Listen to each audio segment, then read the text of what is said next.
What's going on with the American economy? Foreclosures are everywhere, unemployment is skyrocketing, and it looks like this may only be the beginning. As a result, most Americans fear that our cherished basic freedoms and way of life are under direct attack as our standard of living sinks like a stone. But could it be that all these problems were foreseen 100 years ago by L. Frank Baum, the author of The Wonderful Wizard of Oz? Why is this just coming out? Because when the MGM movie The Wizard of Oz was made in 1939, significant changes were made from L. Frank Baum's original book version written 40 years earlier in 1899. In the book version of The Wizard of Oz, Dorothy's slippers are made of silver, as opposed to in the film version where Dorothy's slippers are made of ruby. You take away the silver slippers on the gold or yellow brick road, and all of the other symbolism tends to be lost. Now let's see what the experts say about our current problem, then look at our history so we can understand what L. Frank Baum was trying to say in his book, The Wonderful Wizard of Oz. Well, it's no secret to any American that we're living in very precarious times. Americans are being robbed blind, and they don't even know who's doing the robbing. I mean, we clearly are, in a bus and we're heading for the edge of a cliff. And there still is probably time to change course. The only problem is the people driving the bus don't realize that there's a cliff there yet. If the problem that's grinding the economy to a halt is too much debt, and if nobody in the government, in either party, is looking at solving the debt problem, then the answer is it's going to go into a depression as far as the eye can see. And so we're going to have a massive recession, or let's call it a depression, while the economy rebalances away from a service sector economy towards a good producing economy, away from a borrow and spend economy to a save and produce economy. That's what we need to do. We can't get from where we are to where we need to be without a severe depression. What can government do? The sad answer is, under our current monetary system, nothing. It's not going to get any better until the root cause of the problem is understood and addressed. There isn't enough stimulus money in the entire world to get us out of this hole. Why? Debt. The national debt is just like our consumer debt. It's the interest that's killing us. You must understand that every penny, every dollar we have in circulation is created as an interest-bearing debt. So what is the national debt? When government spends more than it collects in taxes, it has to borrow the difference by selling interest-bearing IOUs, such as U.S. bonds. When a U.S. bank buys a $100 U.S. bond, it gets to loan out 10 times that amount. So the bank not only gets back the $100 plus interest from the federal government, it gets to loan out another $1,000 it doesn't have and charge additional interest. Banks are allowed to create this extra money out of thin air. That's why bank buildings are the biggest in every town on the planet. This system of lending way more than you have is called fractional reserve lending.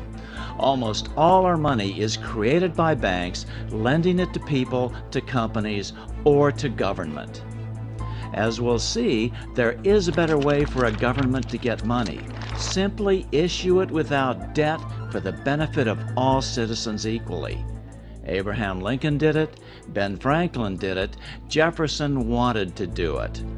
Honest Americans have fought against this bank-controlled debt money system throughout American history. But unless we change it soon, most of our freedoms will soon be lost in a tidal wave of debt.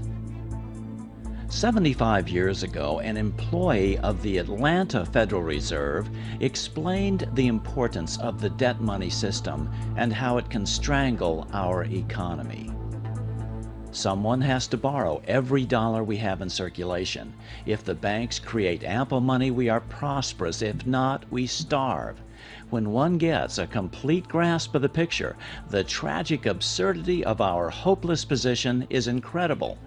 It is the most important subject intelligent persons can investigate and reflect upon.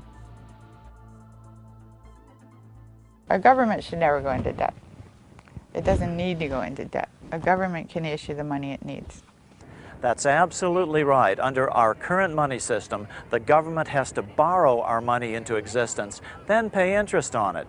That's why they call it the national debt. All our money is created out of debt. Politicians who focus on reducing the national debt without trying to actually fix the underlying cause probably don't understand what the national debt really is. To reduce the national debt would be to reduce our money, and there's already not enough money for the average person. Why haven't we heard this before? Because most of the media and Congress are beholden to the big banks for loans. Yes, Congress still appropriates money, but where do they get it? Again, what they can't raise from taxes, they borrow from banks. In 2009, Congress will spend over $4 trillion, but they will have to borrow half of it. But on top of that, in 2008-2009, Congress bailed out the biggest banks by giving them nearly $1 trillion. The worst part is we aren't just giving the money away, we're borrowing it to give it away. If we don't do something about the fact that we are now in a situation where the additional debt we're taking on is actually depressing GDP, we're going to have a major problem here in the very near future. You can't keep doing that forever. Sooner or later, the people that loan us that money are going to say, no, we're not going to loan you anymore. One of the things I think that's difficult to figure out from the political side of this thing, it's clear that they're making a lot of mistakes. And the question in my mind is, are these mistakes? Could people in Washington, you know, the highest officials of the land, really be ignorant about what they're doing? Because I can't look at what the politicians are doing in Washington. I can't look at that and say there's any hope of that working. And these guys have to face election. Now, when the next election rolls around, they're not going to be politically popular figures. There are going to be consequences for the politicians. So what makes them push the wrong buttons? The other day I heard a senator on TV say the trouble with General Motors, they have too much debt. And so the solution is to give them another big loan. Well, you can't borrow yourself out of debt. General Motors can't, you and I can't, the federal government can't. Nobody can borrow themselves out of debt. No more than, like I said before, you cannot drink yourself sober. And that's what we're all trying to do. So it don't make any difference what kind of stimulus. And Obama, he had the right idea. We're going to build lots of new roads, but he's going to borrow the money. Well, how we can't even pay the debt now. I mean, we can't even pay the interest on it. Nobody's even talking about the debt problem as such. They're talking about the fact that, gee, the bankers aren't making enough money to live in the way that they're accustomed to. Until politicians begin to understand where the root of the problem lies, we're never going to fix this. But the good news is that the solution isn't new or radical. America used to do it long before L. Frank Baum wrote about it. Throughout American history, politicians have fought with big bankers over it. But this aspect of our history has now been erased from history books. I think we need to reconsider and rethink, perhaps, the very foundations of our economic and monetary system. The government, a government agency of some kind, should take charge of the money supply. But that's not the way it is now in Great Britain. No, not in any country. It's almost all over the world. The bulk of the money supply is now created by commercial banks as debt. If we were starting for people that were just at the start of the constitution of a society, and someone suggested, well, look, the best way of creating the money and putting it in is to combine it with the function of providing a competitive profit-making market for borrowing and lending, it would be regarded as idiotic. You want a new cause to embrace? You want to do something good for humanity? How about one simple reform that will fix most of the bad things in this world, like hunger, poverty, disease, and misery? This is the ultimate civil rights struggle, humankind's escape from serfdom. As President Obama put it, due to the ongoing recession, the number of chronically hungry people will climb to over 1 billion worldwide. But this is completely unnecessary. Yes, we could eliminate world hunger in a few years, but how? The solution is the secret that's been hidden from us for over 100 years, ever since the time when author L. Frank Baum wrote the wonderful Wizard of Oz. But before we show you what these symbols were, we've got to understand some history. Otherwise, the Wizard of Oz connection just won't make sense to you. So let's take a journey down the yellow brick road through monetary history. Our first stop will be Rome. The problem with money is that, like many other things in life, people fight over who gets to be in control of it. In fact, the only time Jesus became violent was when he chased the money changers from the temple. He made a whip out of cords, and he scattered the coins of the money changers and overturned their tables. What was that all about? The money changers were the bankers of that day. They had created a special silver coin called the half shekel of the sanctuary. Even the poor had to have some of these coins to pay their temple tax, so the money changers could charge whatever the market would bear. This monopoly on money was nothing less than stealing from the poorest Jews on their holiest ground. This outraged Jesus just as it would outrage the senators of the Roman Republic a few years later. Although we will never know for sure, fighting over control of money may have been the cause of one of the most famous assassinations in history. What made Rome great? There were many factors, but certainly the most overlooked was the money system of the Roman Republic. About 300 BC, the Roman Republic supplied the people with a plentiful form of cheap money, money made from copper and bronze.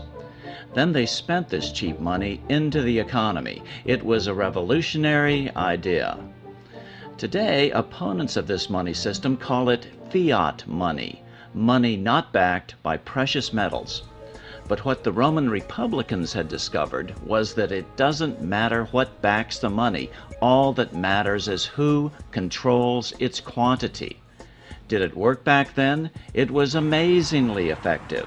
Unlike today, it was a money system created without debt to the government. This was the first great experiment in wresting the money power from the goldsmiths.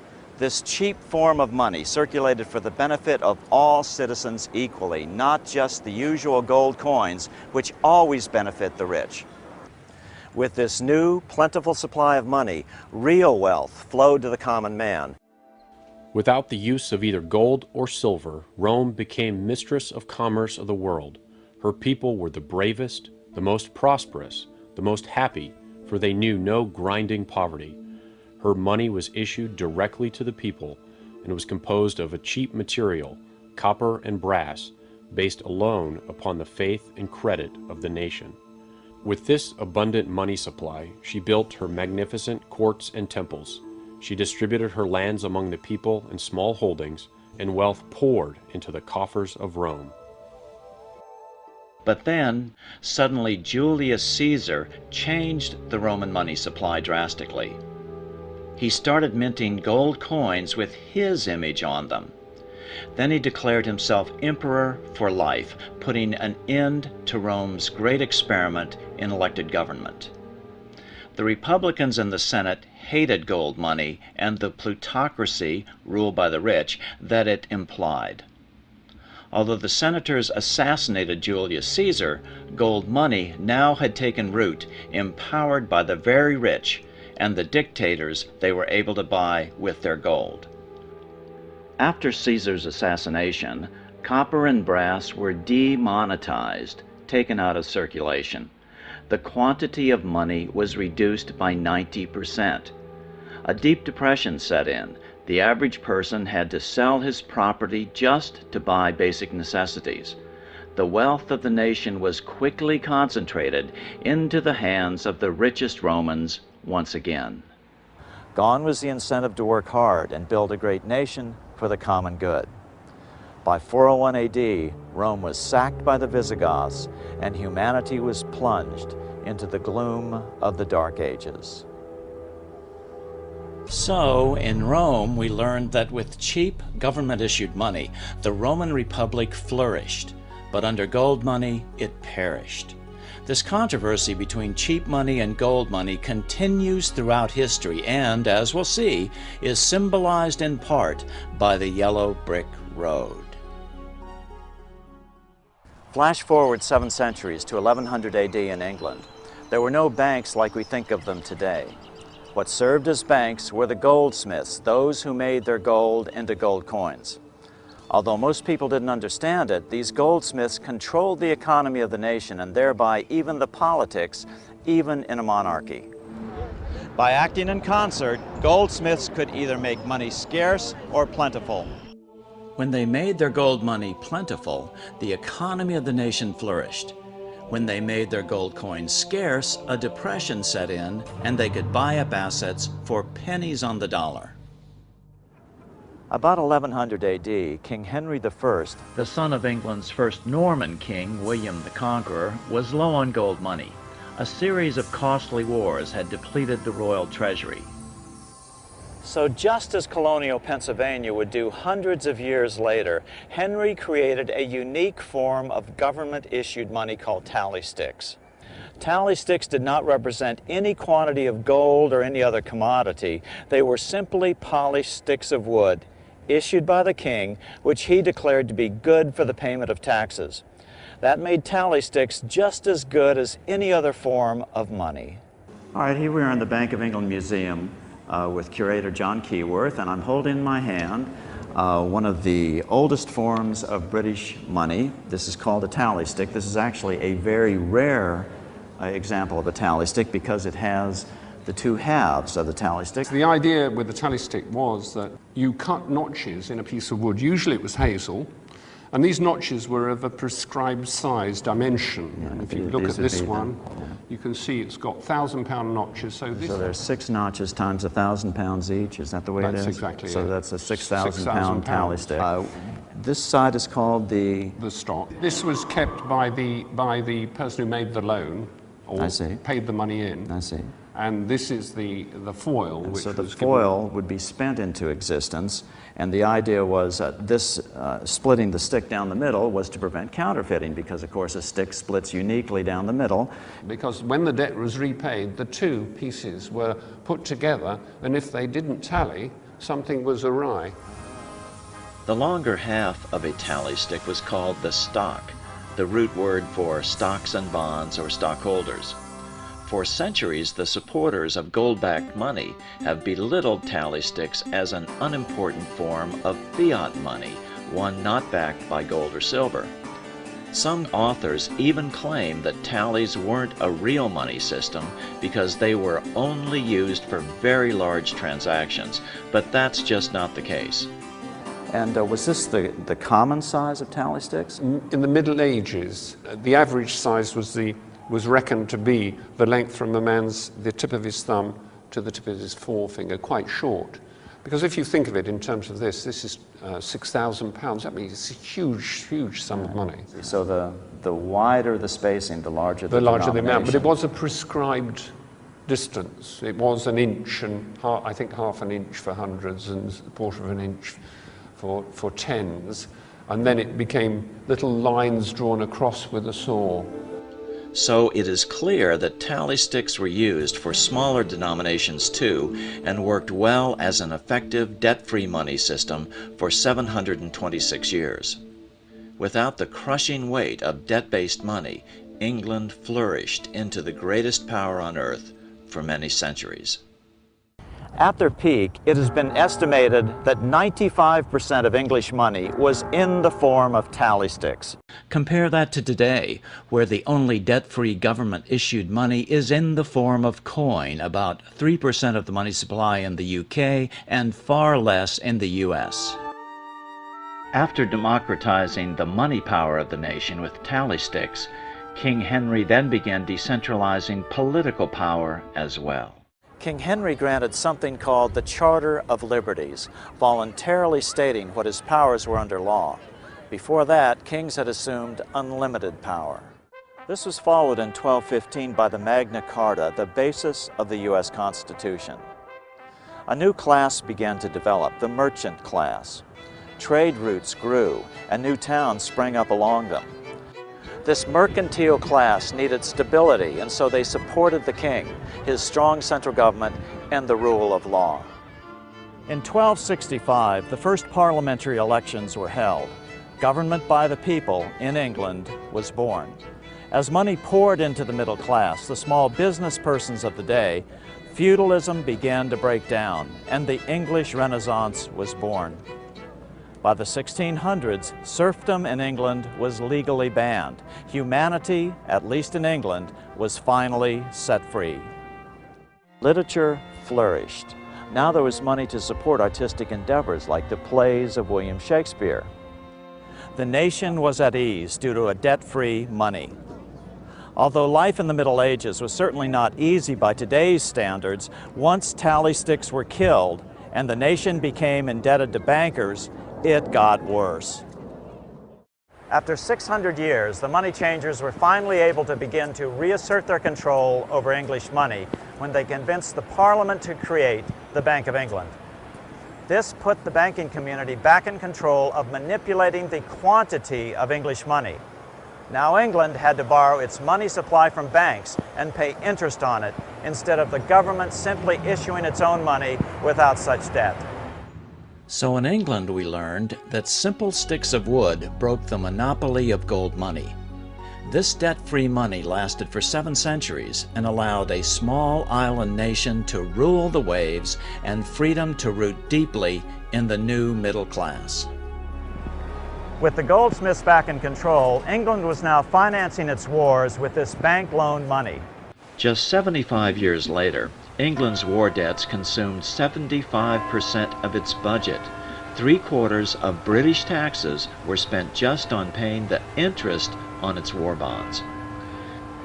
As a result, England needed to squeeze more and more money from all her colonies to pay the interest on this new growing debt. America was no exception. Pre-revolutionary America was still relatively poor. There was a severe shortage of precious metal coins to trade for goods, so the early colonists were increasingly forced to experiment with printing their own homegrown paper money. This paper money was called colonial scrip. Colonial scrip was a dangerous concept for bankers. It broke the colonies free of the privately owned central bank system, where money had to be created by banks and then loaned to governments. As Franklin put it, In the colonies, we issue our own money. It is called colonial scrip. We control its purchasing power, and we have no interest to pay to no one. in 1764, the British Parliament passed the Currency Act. Again, it ordered all Americans to pay their taxes in gold or silver coin.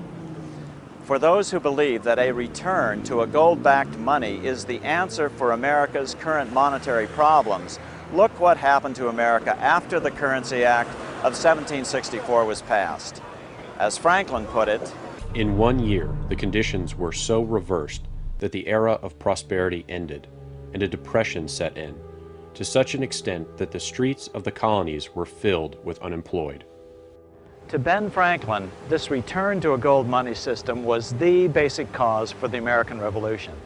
The colonies would gladly have borne the little tax on tea and other matters, had it not been that England took away from the colonies their money, which created unemployment and dissatisfaction.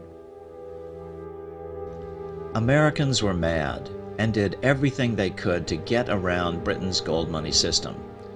In 1765, Parliament passed the Stamp Act, requiring that every item sold had to have a stamp placed on it indicating that a tax had been paid on that item and paid in gold. This is what drove America to open revolt. Do you understand what that means? Without gold, you could literally buy or sell nothing. Why?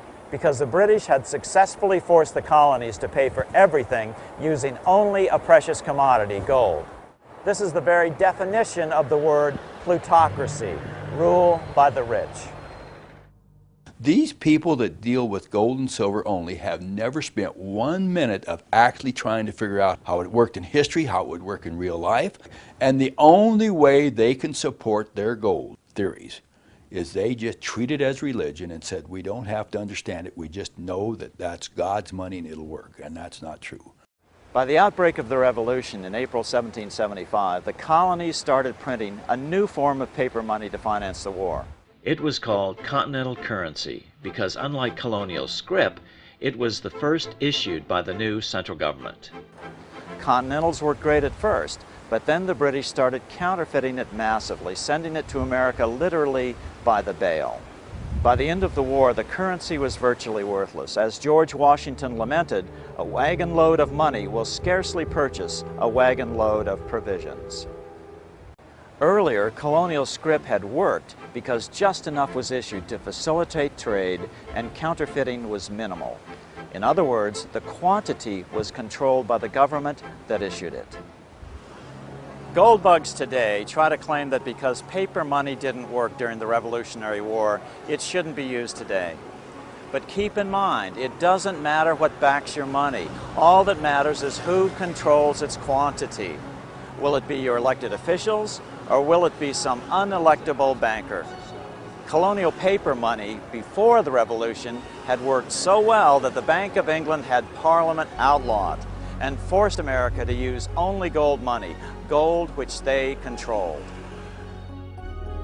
In our next stop on the Yellow Brick Road, which represents the banker's gold money system, we find how the curse of the privately owned central bank first came to America. In 1781, towards the end of the war, the Continental Congress met here in Philadelphia. They pondered what to do about their grave financial situation. The money was so worthless that people papered their walls with it. Congress finally agreed to give a group of bankers a monopoly on creating U.S. money by loaning it to the government. It was the first privately owned central bank. The plan, of course, was modeled on the Bank of England.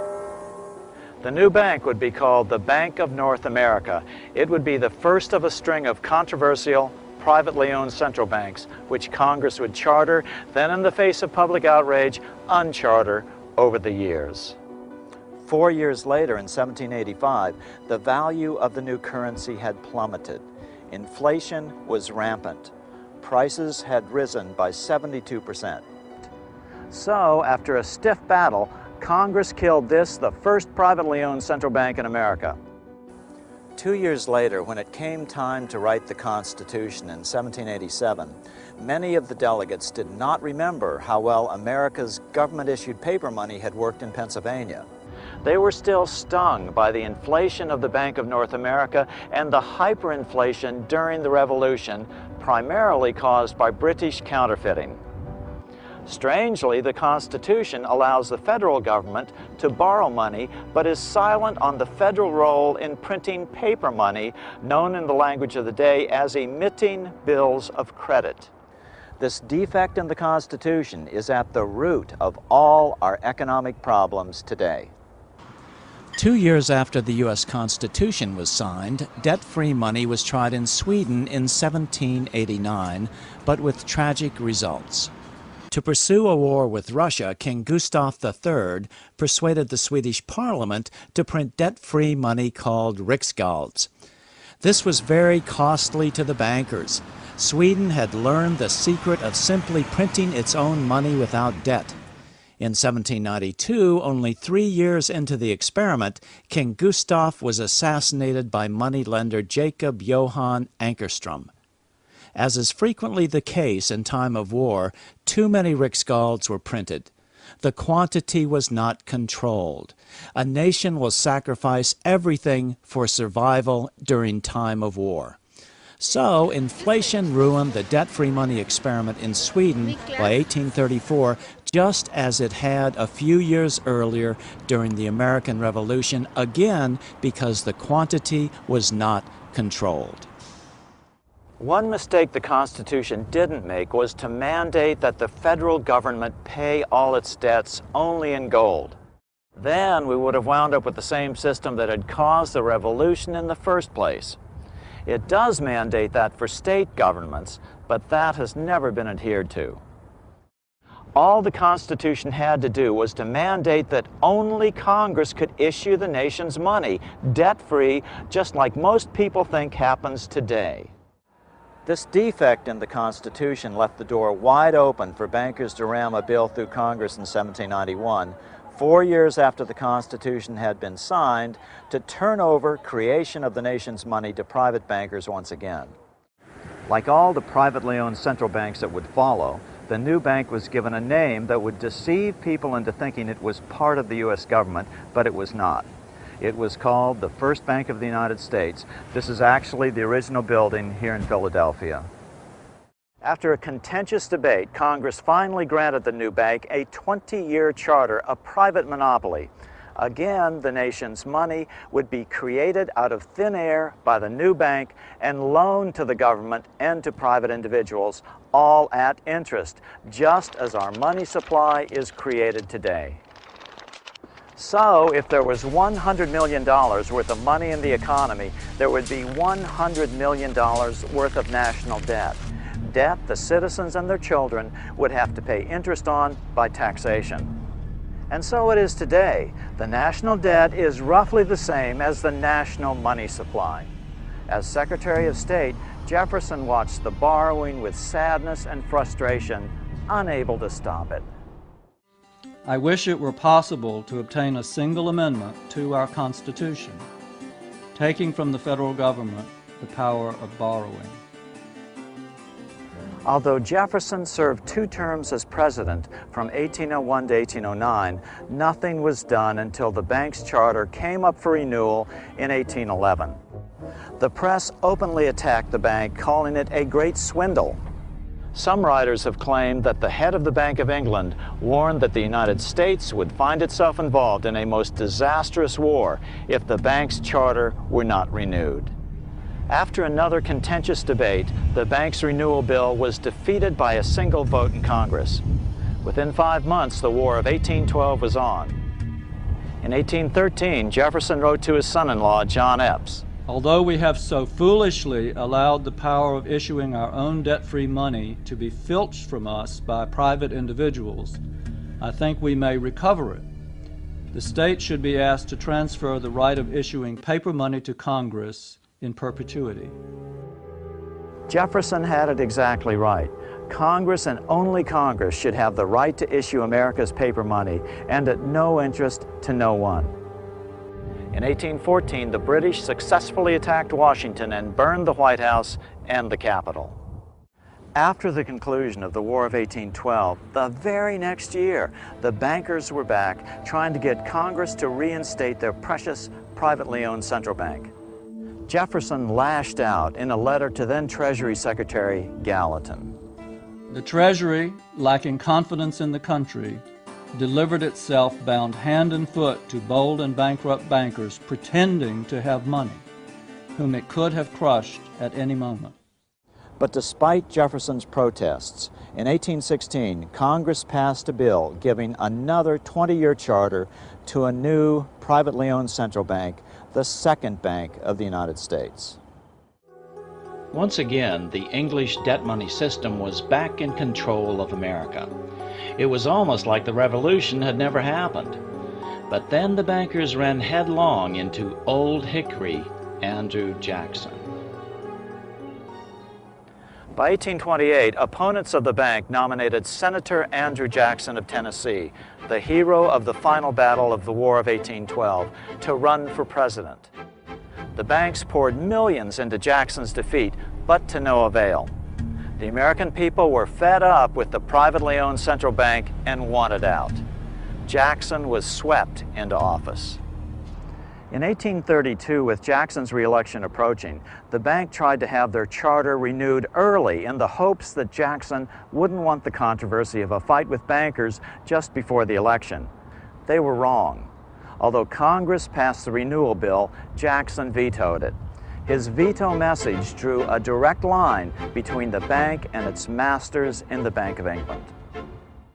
It is easy to conceive that great evils to our country and its institutions might flow from such a concentration of power in the hands of a few who are irresponsible to the people. Controlling our currency, receiving our public monies and holding thousands of our citizens in dependence would be more formidable and dangerous than a military power of the enemy. Nicholas Biddle was head of the Second Bank of the United States. He was brazen with the financial power he wielded over the nation. He even threatened to cause a depression if Jackson's veto were not overturned. Nothing but widespread suffering will produce any effect on Congress. Our only safety is in pursuing a steady course of firm monetary restriction, and I have no doubt that such a course will ultimately lead to restoration of the currency and the recharter of the bank. Biddle made good on his threat. America was quickly plunged into a deep depression. Property was foreclosed on for pennies on the dollar. Jackson responded forcefully. You are a den of vipers. I intend to rout you out, and by the eternal God, I will rout you out. Eventually, the nation's newspapers sided with Jackson and the bank was not rechartered. Jackson then set about paying off the national debt, a debt caused by the government borrowing the nation's money supply into existence. Jackson was the only president who ever paid off the national debt. A few weeks later, an assassin tried to shoot President Jackson. He stuck 2 pistols in the stomach, but both misfired. Jackson solemnly warned the nation about any future attempts to establish another privately owned central bank. The bold effort the present bank had made to control the government, the distress it had wantonly produced, are but premonitions of the fate that awaits the American people should they be deluded into a perpetuation of this institution or the establishment of another like it. Jackson went through essentially a multi-year war trying to get rid of the Second Bank of the United States. He ultimately won that war. He believed that the bankers of the time were extremely destructive to the Commonwealth of the United States, and that their policies were essentially to cause inflation in various asset classes and then cause deflation and wipe out everybody who was in debt. It's a pattern that is repeated throughout history. After the Revolutionary War, Great Britain sent some of their bankers over here to try to bribe Congress to get us onto a single metallic standard for the same purpose, because they controlled the gold supply.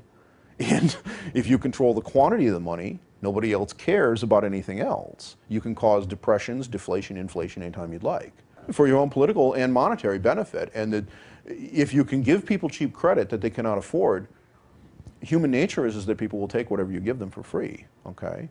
Whether it ultimately destroys them or not. And so you can create these boom and bust cycles that ultimately asset strip the wealth of average people. Jackson got us out of debt, but 25 years later, Abraham Lincoln would do even more, return to government-issued, debt-free money. He called them greenbacks, the inspiration for the Emerald City of Oz. The bankers were still angry about Jackson killing the Second Bank of the United States 25 years earlier. Since then, America's economy had boomed, a bad example for the rest of the world. America had to be stopped, so they devised a plan to split the rich new nation, divide and conquer by war.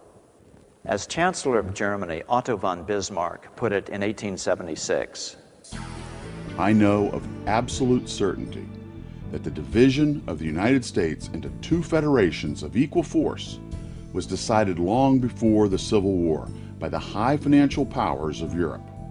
These bankers were afraid that the United States, if they remained as one bloc and were to develop as one nation, would attain economic and financial independence, which would upset the domination of Europe over the world. President Jackson saw this coming as well. In his farewell address back on March 4th, 1837, he warned the nation. Have designs already been formed to sever the Union? This great and glorious republic would soon be broken into a multitude of petty states, without commerce, without credit, loaded with taxes to pay armies, trampled upon by the nations of Europe. The bankers figured that no matter what the outcome, a war between North and South would leave America so financially strapped that the entire Western Hemisphere would once again be opened to colonization. Standing directly in the way was the newly elected President Abraham Lincoln. Lincoln evaded assassins in Baltimore in February of 1861 on his way to his inauguration in Washington on March 4th. The very next month, the first shots were fired at Fort Sumter, South Carolina, after 7 southern states seceded from the Union. Soon thereafter, France invaded Mexico and stationed troops along the southern border of the U.S. Great Britain moved 11,000 troops into Canada and positioned them along America's northern border. The two longtime European enemies were ready to fight over the scraps that their central bankers were about to make of the American experiment in freedom. Lincoln was in a classic double bind. No matter what he did, he was being forced into a war by the hidden hands behind the financial curtain. He agonized over the fate of the Union, sensing it was only through the strength of union that the financial powerhouses of Europe could be held at bay. In 1861, Lincoln went to New York to apply for the necessary war loans from what he hoped were patriotic American bankers. But the bankers saw him coming and knew that the plan was to split the country in two. And so there was a high probability that Lincoln's government would default on any loans. Consequently, they demanded an interest rate of as much as 36%. Lincoln returned to Washington depressed. Then Lincoln came up with the most brilliant idea of his presidency.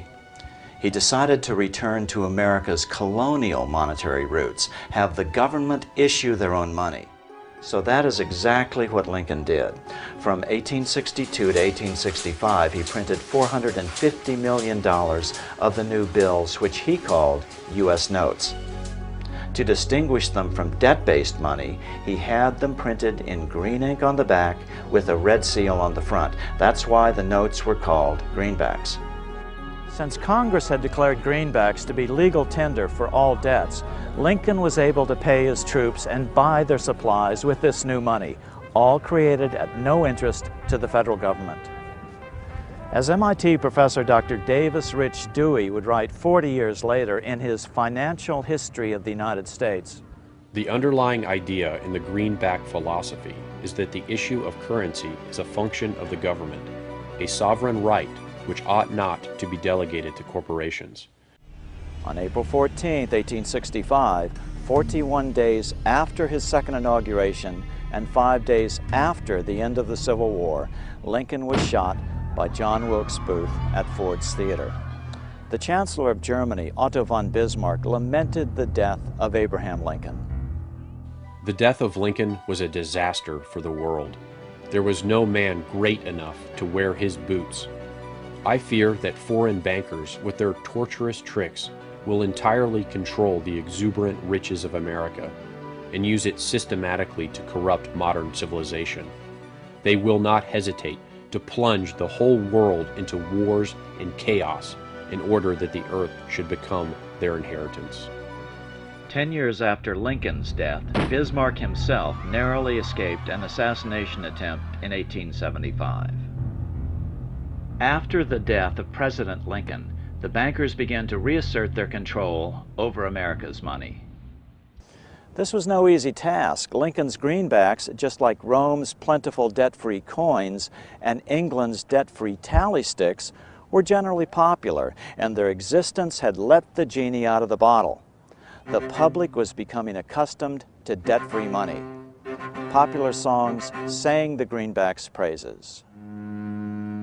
On April 12, 1866, Congress passed the Contraction Act, authorizing the Secretary of the Treasury to begin to retire the greenbacks in circulation and to contract the money supply.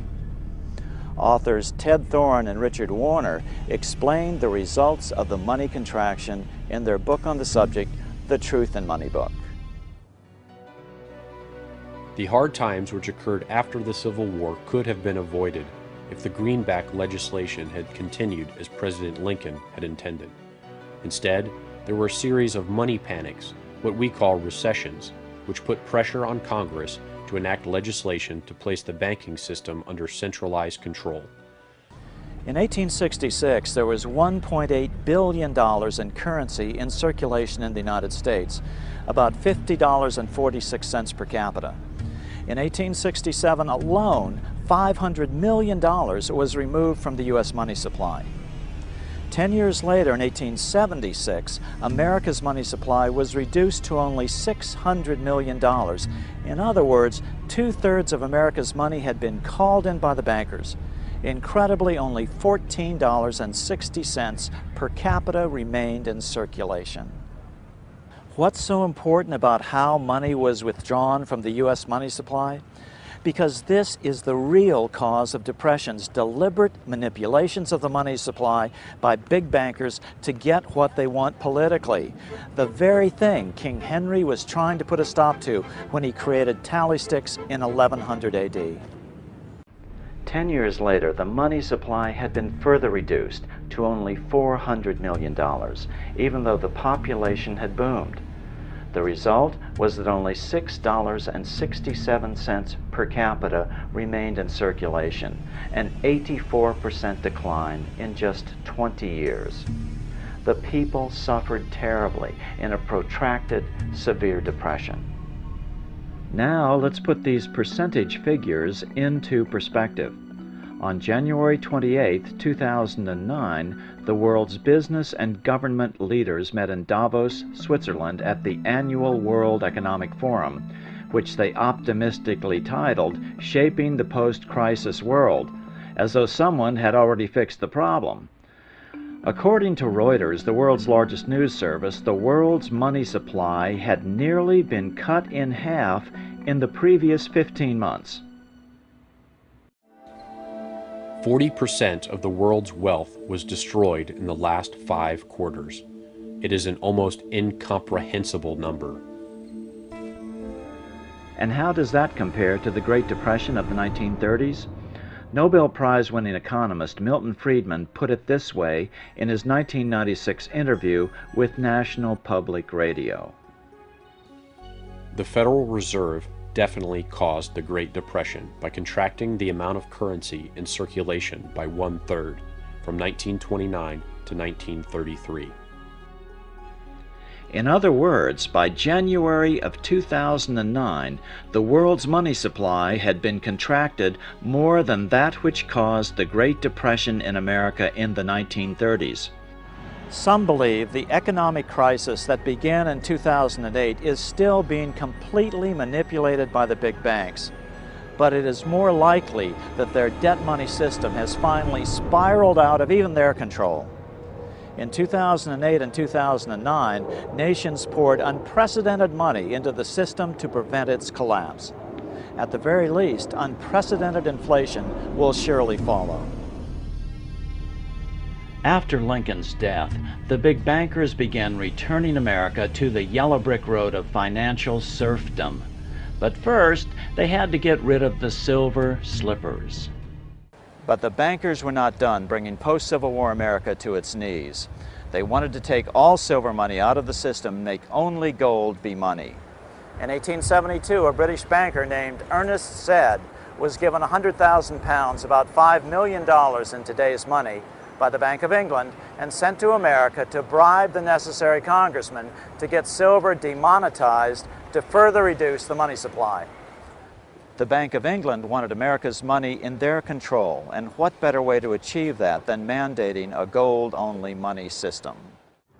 The next year, Congress passed the Coinage Act of 1873, and the minting of silver dollars abruptly stopped.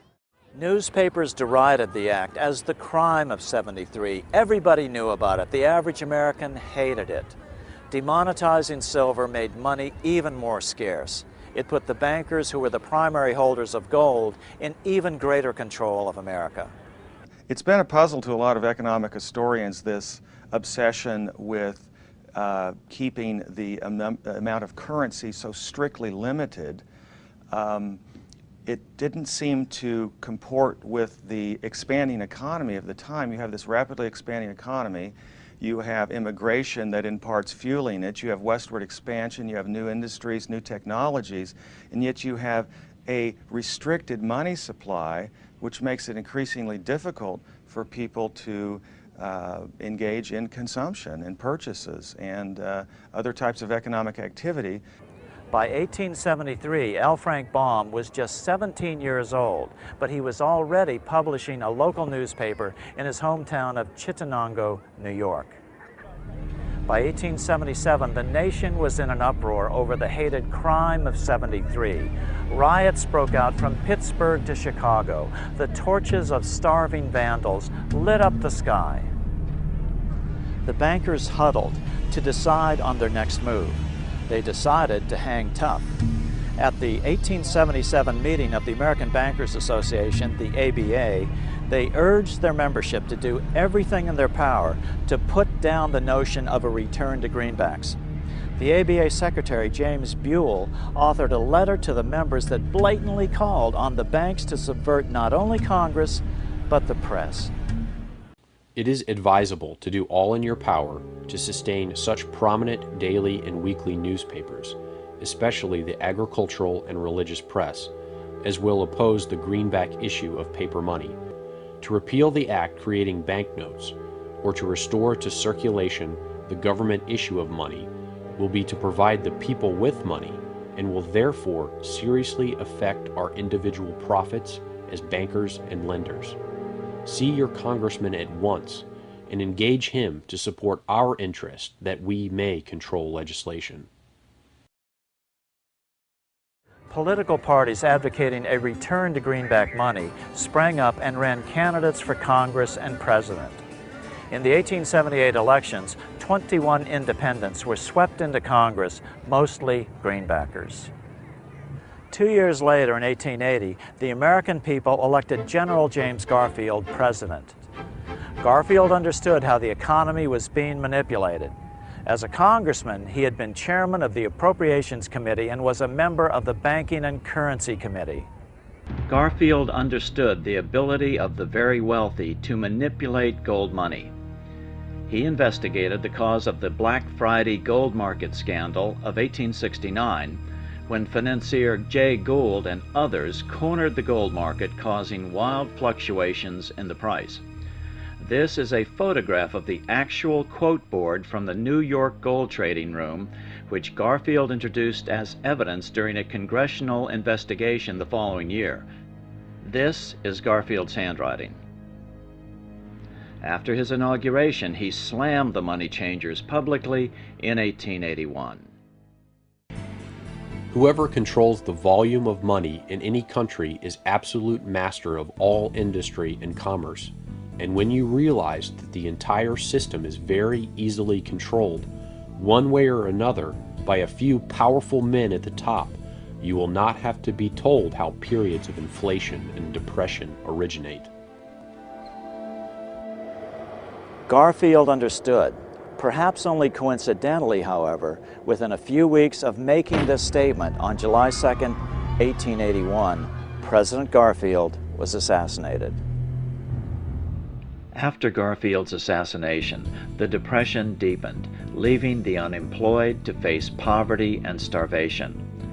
Produce was left to rot in the fields. The country was facing poverty amidst plenty because there was insufficient money in circulation to keep the wheels of trade turning.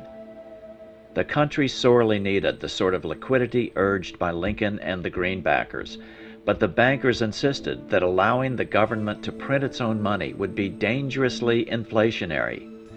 That was their argument, but critics called it humbuggery. The big bankers finally had complete control of the money supply again by killing off the last competitor to their yellow brick road. Now they had to hold on against the rising anger of the average American.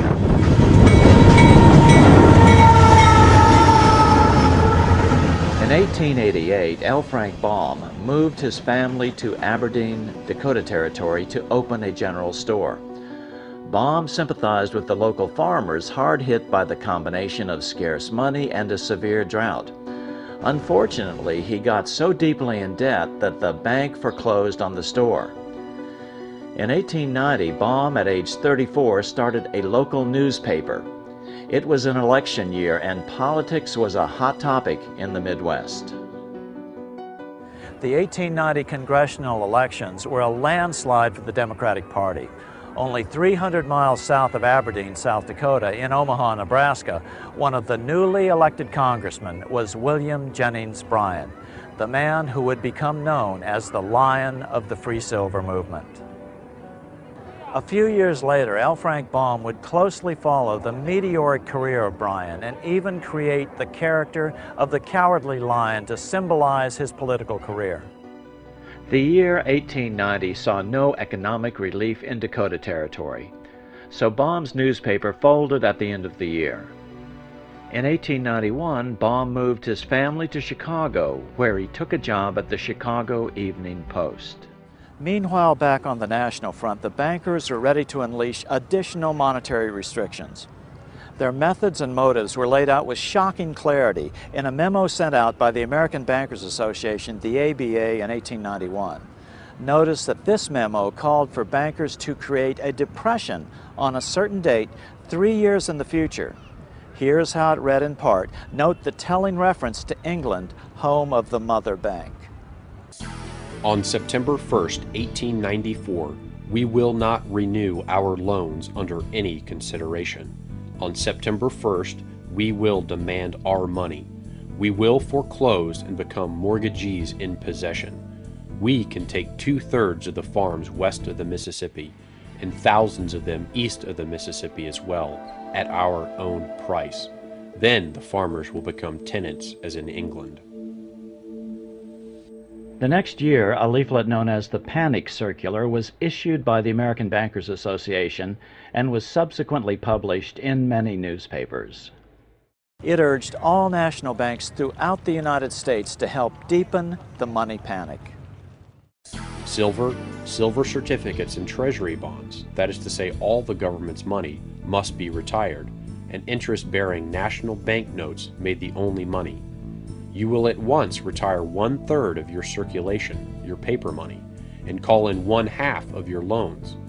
Be careful to make a monetary emergency among your patrons, especially among influential businessmen. The future of our debt-based money system depends upon immediate action, as there is an increasing sentiment in favor of government legal tender notes and silver coinage. The Depression actually began in 1893 with what historians now call the Panic of 1893.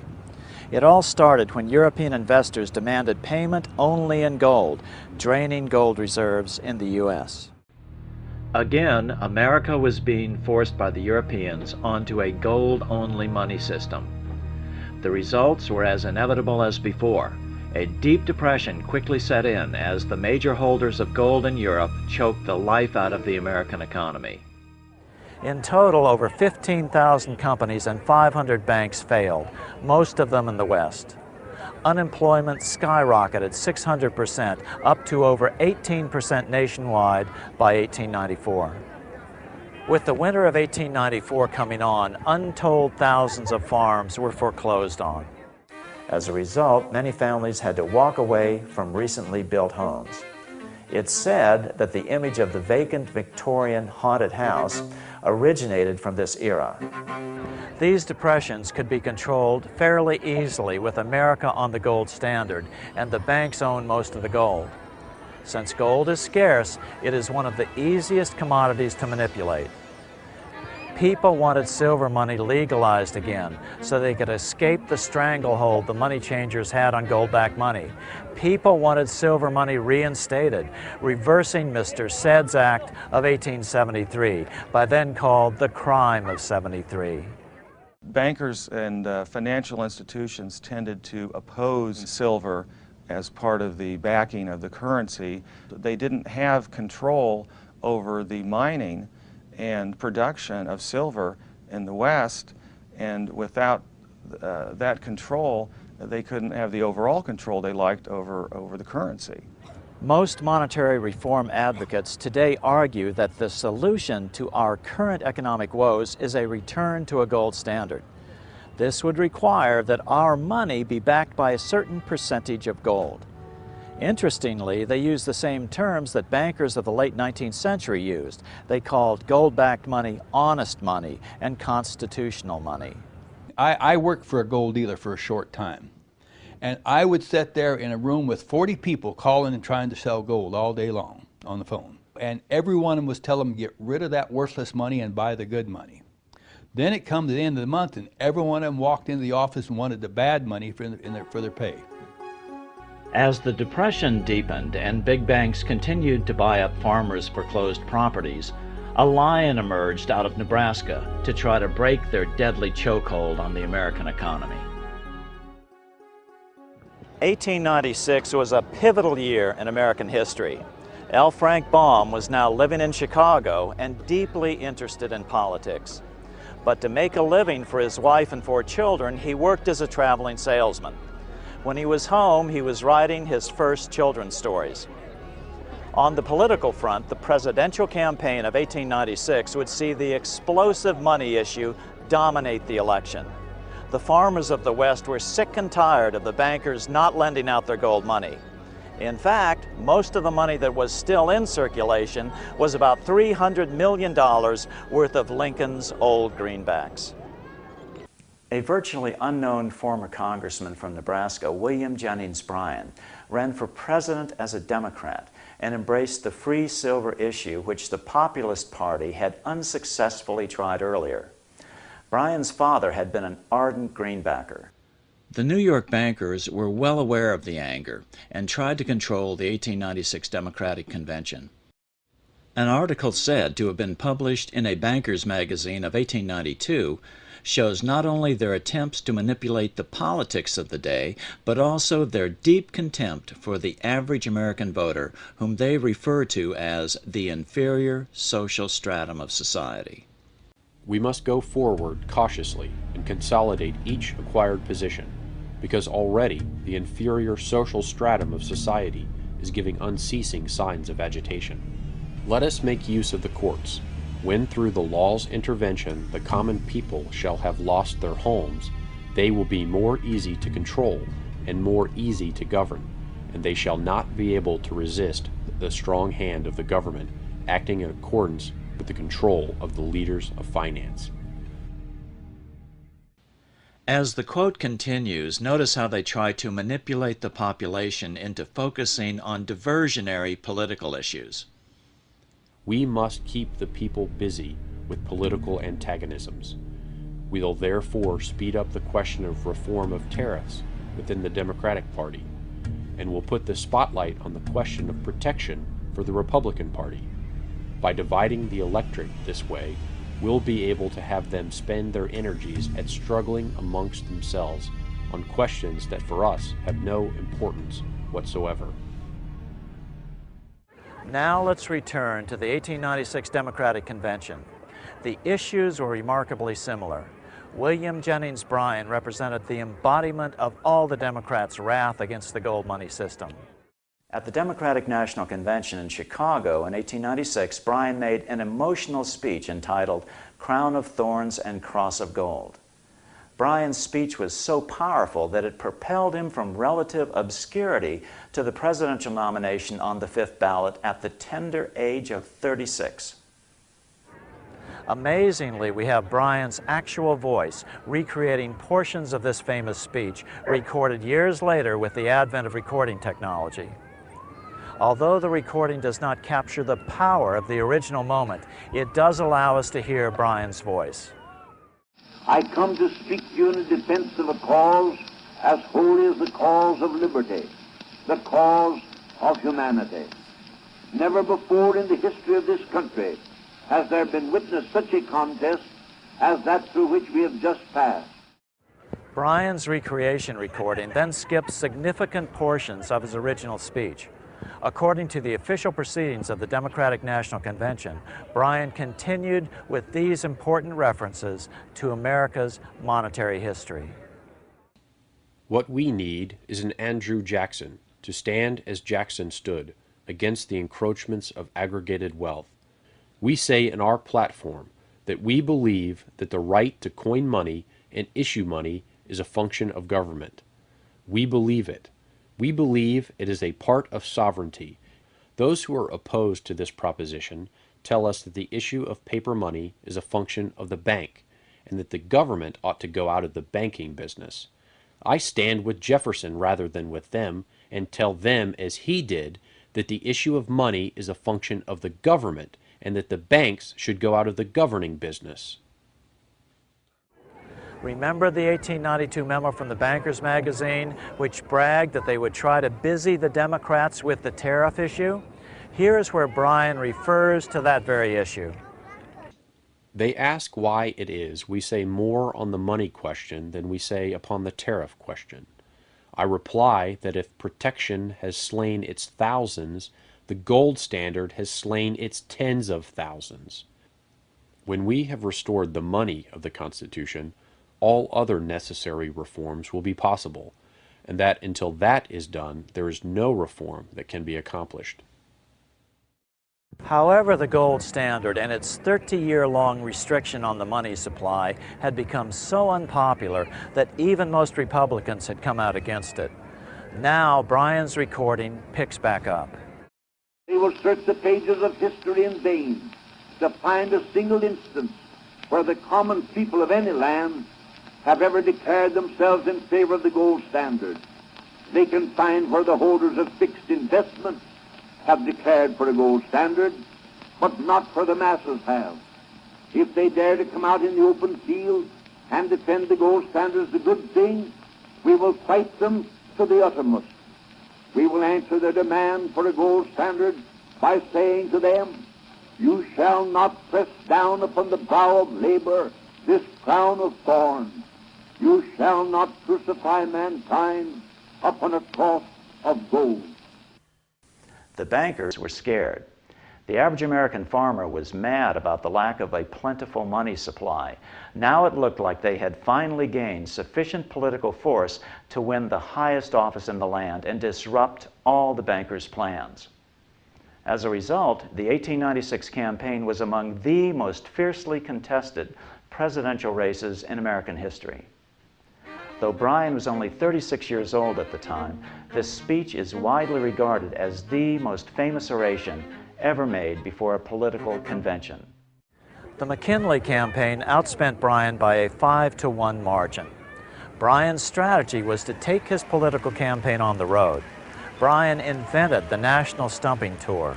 He made over 500 speeches in 27 states during the 4-month campaign, an average of 4 a day, many of them lasting over 2 hours.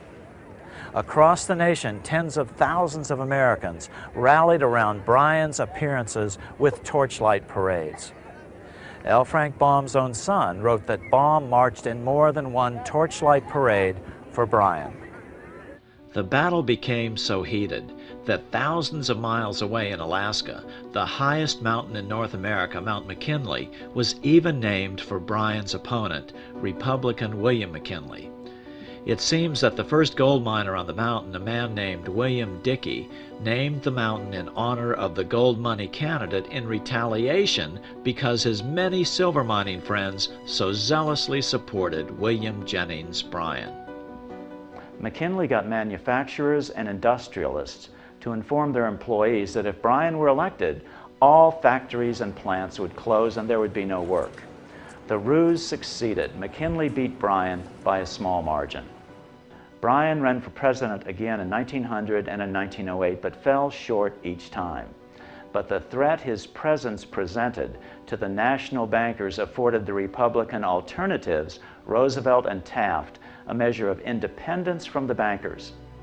Roosevelt mildly opposed their monopolies, and Taft was unenthusiastic about their proposed central bank legislation that would finally be passed in 1913 as the Federal Reserve Act. The bankers therefore shifted their support to Democrat Woodrow Wilson in 1912. Although William Jennings Bryan never gained the presidency, his efforts delayed the money changers for 20 years from attaining their next goal, a new, privately owned central bank for America, the Federal Reserve. Bryan's defeat in 1896 was a great victory for big bankers. their yellow brick road had effectively controlled the politics of the nation by squeezing the life out of the money system. Now, with the history of money explained, let's take a look at L. Frank Baum, the author of The Wonderful Wizard of Oz. So who was L. Frank Baum? Lyman Frank Baum was born to wealthy parents right here in this house in Chittenango, New York in 1856. This is the house where L. Frank was born. His family lived in this area and had a barrel factory here across the road from the house. It's over here. Yes. His father made his fortune in the oil fields of Pennsylvania. In 1880, at age 24, his father built him a theater in Richburg, New York, and Baum set about writing and acting in plays. Baum's theatrical career met with little success, so in 1888 he and his wife Maud moved to Aberdeen, Dakota Territory, where he opened a store known as Baum's Bazaar. These were tough times in the Midwest. Baum was in the habit of giving credit to his former clients, and this eventually bankrupted his store. Baum turned to editing a local newspaper, the Aberdeen Saturday Pioneer. Baum, however, was not the owner of this Republican newspaper. Jobs were scarce, and Baum was forced to write for his Republican audience despite his family's liberal to populist political leanings. By 1891, times had grown so tough in Dakota Territory that even Baum's newspaper failed. So he moved Maud and their 4 sons to Chicago, where he took a job reporting for the Evening Post. Like most writers, he had to work multiple jobs to feed his growing family. In 1897, Baum wrote and published Mother Goose in Prose, illustrated by Maxfield Parrish. In 1900, Baum and Denslow published The Wonderful Wizard of Oz. The book was the best-selling children's book for 2 years after its initial publication. Baum and Denslow teamed up to produce a musical stage version of the book that was also a huge financial success. Early film versions were produced in 1910 and 1925, but the MGM classic movie starring Judy Garland as Dorothy was produced in 1939. This version included many changes that largely obscured the monetary reform symbology. Dorothy's silver slippers were changed to ruby slippers to take advantage of the new Technicolor process. Now, with the history of money in America laid out, let's take a look at the Wizard of Oz to see if these symbols make sense. Well, the principal and most powerful symbolic reference is, of course, the yellow brick road and the silver slippers. In the book version of The Wizard of Oz, Dorothy's slippers are made of silver, as opposed to in the film version where Dorothy's slippers are made of ruby. You take away the silver slippers on the gold or yellow brick road, and all of the other symbolism tends to be lost. The original populist solution was government-issued money called greenbacks. But the greenbacker movement had failed, so the populists had switched to expanding the money supply with government-issued silver coins. The underlying dispute, however, was not what money was made of, but who should issue it, private bankers or the people themselves through their representative government. The first person Dorothy meets along the way is the Scarecrow, representing the supposedly ignorant Western farmer. Although he thinks he doesn't have a brain, the Scarecrow proves to be very clever at figuring things out on the trek to Washington. And this was Baum's way, perhaps, of saying that the farmer, in fact, did understand the basics of economics, and that an expansion of currency was, in fact, a legitimate way of improving the condition not only of the farmer, but of the economy as a whole. Next, Dorothy and the Scarecrow meet with the Tin Woodman, Baum's symbol for the factory worker. And what he needed was some oil or liquidity. He needed the liquidity of more money in the system. As Professor Hugh Rockoff of Rutgers University put it in his 1990 article in the Journal of Political Economy, the Tin Woodman had joined the ranks of those unemployed in the Depression of the 1890s, a victim of the unwillingness of the Eastern gold bugs to countenance an increase in the stock of money through the addition of silver. And then there was the Lion, who represented William Jennings Bryan. Bryan was actually called the Lion of the Silver Movement. He was the leader. Bryan was considered a coward because after his loss in 1896, he backed away from the Free Silver movement. According to Professor Rockoff, the last character to join the group is the Cowardly Lion. This is Bryan himself. The sequence is not accidental. Baum is following history in suggesting that the movement was started first by the Western farmers, was joined by the working man, and then, once it was well underway, was joined by Bryan. The Roaring Lion is a good choice for one of the greatest American orators. So off go the four unlikely companions, headed for Oz along the dangerous yellow brick road in hopes that a powerful wizard will grant their requests. Some experts view this as symbolic of the very first march on Washington, that of Coxey's army in 1894, to try to break the Depression. Jacob Coxey was a successful businessman who led a march from the Midwest to Washington, D.C. to seek redress for the economic plight of millions at the time who were suffering during the crisis of the Depression of 1893. He marched with a so-called industrial army. These were just unemployed men. So this trek is often seen as inspiration behind Dorothy and her group's trek to the Emerald City to seek redress from the Oz, or the President of the United States. Coxey was hoping to meet with President Cleveland. However, he was arrested for trespassing, jailed, and his movement was dispersed. Coxey was a greenbacker, and his idea was simple. The federal government should build public works and pay for them by printing money. At the time, the idea seemed to be the wildest kind of extremism, but given unemployment of 18.4%, few modern economists would be prepared to dismiss such a proposal out of hand.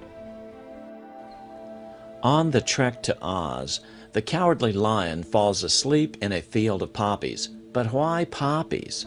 The poppies were representative of the opium wars that Bryan was opposed to. Poppies are a source of opium, and falling asleep in the field of poppies symbolizes the populist fear that Bryan would fall asleep in the midst of these new issues. The lion was rescued from this field where he was sleeping by a bunch of little field mice who, it said in the book, alone, of course, they wouldn't have been able to move this giant lion, but when they all got together, they were able to move him together. So this was like an excellent image of the populist movement, how a lot of people who had no power in themselves or alone, if they knew the direction in which they wanted to go, could move mountains, could actually have a major impact. There's a great deal of symbolism in the book that was lost in the movie, that there's just so much of it that there's no way that it couldn't have been reflective of this monetary reform movement. And some of it is just very pointed, like it couldn't mean anything else. For instance, there's one passage when they get to Oz and she's shown to her room in the palace, she goes through 7 passages and up 3 flights of stairs. Well, it just means nothing unless it means the crime of 73, which to all populists meant that statute which had revoked the ability of the people to bring their own silver to the mint. It is not surprising that the layout of the Emerald Palace should reflect the numbers 7 and 3. The crime of 73 was a crucial event in populist monetary history. The 2 wicked witches were the East and the West. The 2 banking powers at that time were Rockefeller and Morgan. And J.P. Morgan headed the Wall Street bankers in New York and ultimately got his funding from Europe. The Wicked Witch of the West could represent the Rockefeller interest. Based in Cleveland, based in the Midwest, Rockefeller was dominant in the West and Morgan was dominant in the East. So when Dorothy first lands in her house and kills the witch, she gets the slippers, which are the power of the witch. They're no use to you. Give them back to me. Give them back. Keep tight inside of them. Their magic must be very powerful, or she wouldn't want them so badly. So the power of the witch is the power to create money. Dorothy doesn't realize that she now has that power on her own feet, the power to create money. Dorothy and her troop are then told that they must go kill the Wicked Witch of the West. Bring me the broomstick of the Witch of the West. But if we do that, we'll have to kill her to get it. She hurls near-biblical plagues at the group, wolves and crows and black bees, all of which they defeat. Finally, she is forced to use her golden cap, another symbol of the gold standard, to call the winged monkeys which capture the group. Dorothy eventually kills the witch by pouring a bucket of water on her, suggesting the liquidity that silver money would add to the economy, breaking the stranglehold of the bankers' gold money system. With additional liquidity, the economic fortunes of those people can be improved. People wanted government-issued money, silver in this case. The banks had forced America onto a gold money standard. Then they could cause a depression anytime they wanted to, merely by reducing the supply of gold money. When they return victorious to the wizard, Dorothy is asked to sew the wizard's getaway balloon out of green cloth. Then the wizard accidentally leaves without her. Fortunately, Dorothy is able to seek out Glinda, the Good Witch of the North. Oh, will you help me? Can you help me? Dorothy is then told that the power to solve her problems has been with her all along. She only needs to click the heels of her silver shoes together 3 times. Like Dorothy, America itself had the power to solve its problems simply by expanding the money supply, government-issued silver money. When Dorothy finally gets back to Auntie Em and Uncle Henry in Kansas, she finds that the silver shoes have fallen off her feet, just as the silver issue was vanishing in the late 1890s. And Baum was right. The silver cause would become a distant memory once the United States became firmly committed to the gold standard with the passage of the Gold Standard Act in 1900. The same year, The Wonderful Wizard of Oz was published. L. Frank Baum never admitted embedding the symbols of monetary reform in The Wizard of Oz. Consequently, some fans vehemently deny that there is any connection. However, the period immediately after the book's release may offer some helpful clues regarding his motives. References to current affairs appear in a number of Baum's later works. In 1901, Baum worked on a comic opera entitled The Octopus or the Title Trust. This was while he was still trying to break away from writing any additional Oz books. However, the public pressure became too great as The Wizard of Oz continued to grow in popularity. Eventually, Baum appeared to lose all interest in politics as he became wealthy from having written what would become the most popular children's story in history.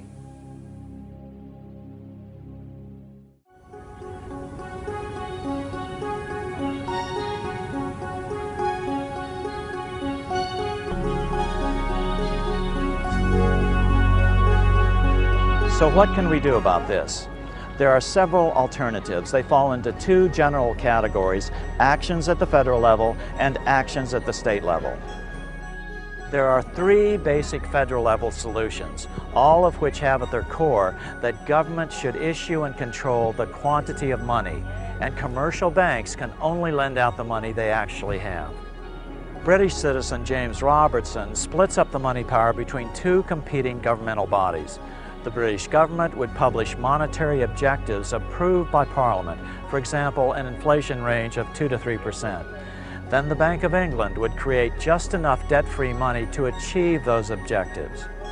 It would then give this money to the government to spend into the economy by the normal budgetary process. This is an agency of society. It's a public agency acting in the public interest, and it's acting in the public interest to achieve objectives given to it by the elected government. It should be at professional arm's length from the elected people themselves, because the legislators are going to try and get as much money as they can into their local economy. And if it's a question of a national election, they will want to manipulate decisions about the money supply in favour of keeping them in power. That seems to me You can't ignore that fact. It's a fact of life. Commercial banks would still be in operation, but could only lend out the money they have. Then they would have to compete for additional money on the open market, just as other corporations have to compete in the market to buy the materials they use. Lending out extra money that a bank didn't have would be considered a form of counterfeiting. They would be prohibited from creating new money at all. And they would be competing, absolutely competing without subsidy, as they have now, competing with other banks to provide a better deal. Right. And what this would do, it would make the banks truly competitive, which they're certainly not at the moment. They're about the only huge industry that is subsidized to the level that they are.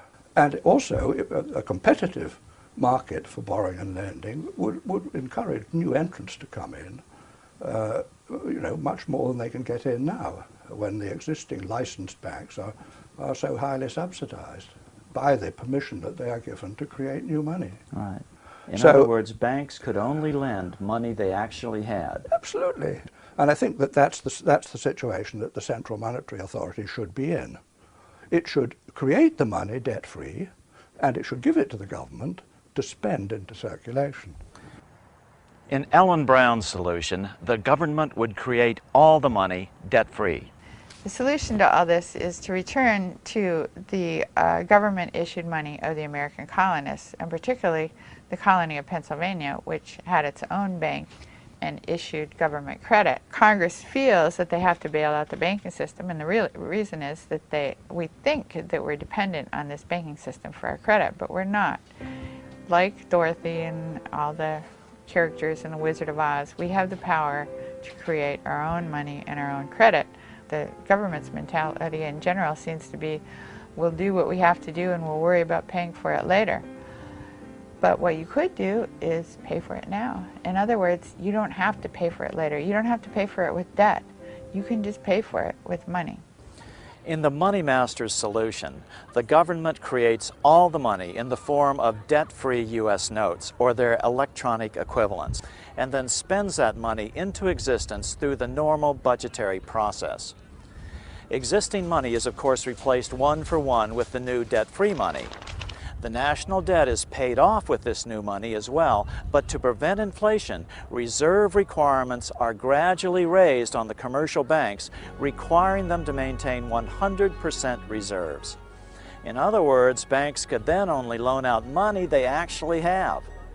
I think that the solution is what I call $1 of capital, which is simply that you have to have $1 of capital against every unsecured asset you lend against. So if you're going to loan against credit card, you have to have $1 capital for every dollar that's outstanding in balance. If you're going to write loans against houses or against cars, you can write all the loans you want against the value of that asset, whatever that is. And as long as you do that, there's never a banking safety and soundness issue.